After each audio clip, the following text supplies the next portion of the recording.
369 Cab. Cab your way every day, safe, reliable and on time. ನಾಳೆ ಸಂವಿಧಾನ ಶಿಲ್ಪಿ ವಿಶ್ವಜ್ಞಾನಿ doctor B R Ambedkar ಅವರ ಜಯಂತಿ ಹಿನ್ನೆಲೆಯಲ್ಲಿ ಡಾಕ್ಟರ್ ಬಿಆರ್ ಅಂಬೇಡ್ಕರ್ ವೃತ್ತ ಹಾಗೂ ಪುತ್ಥಳಿಯ ಸುತ್ತುಕಟ್ಟೆಗೆ ಮೆರುಗು ನೀಡಲಾಗುತ್ತಿದೆ.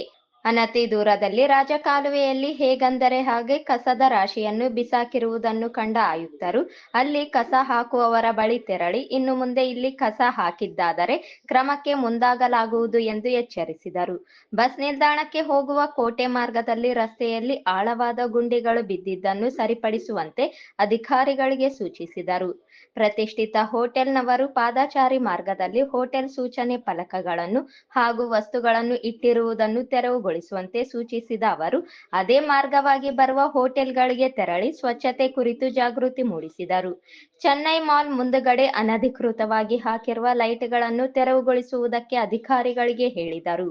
ಸ್ವಚ್ಛತೆಯ ಕಾಪಾಡುವ ನಿಟ್ಟಿನಲ್ಲಿ ಮಹಾನಗರ ಪಾಲಿಕೆ ಸಿಬ್ಬಂದಿ ಕಾರ್ಯವೈಖರಿಯ ಬಗ್ಗೆಯೂ ಆಯುಕ್ತರು ಅಸಮಾಧಾನ ಹೊರಹಾಕಿದರಲ್ಲದೆ ಕಾರ್ಯವೈಖರಿಯನ್ನು ಬದಲಿಸಿಕೊಳ್ಳುವಂತೆ ಸಿಬ್ಬಂದಿಗೆ ತಾಕೀತು ಮಾಡಿದರು. ಇದೇ ರೀತಿ ಮುಂದುವರೆದರೆ ಸಹಿಸುವುದಿಲ್ಲ ಎಂದು ತರಾಟೆಗೆ ತೆಗೆದುಕೊಂಡರು. ಈ ಸಂದರ್ಭದಲ್ಲಿ ಮಹಾನಗರ ಪಾಲಿಕೆ ಅಧಿಕಾರಿಗಳು, ಸಿಬ್ಬಂದಿಗಳು, ಪೊಲೀಸ್ ಇದ್ದರು.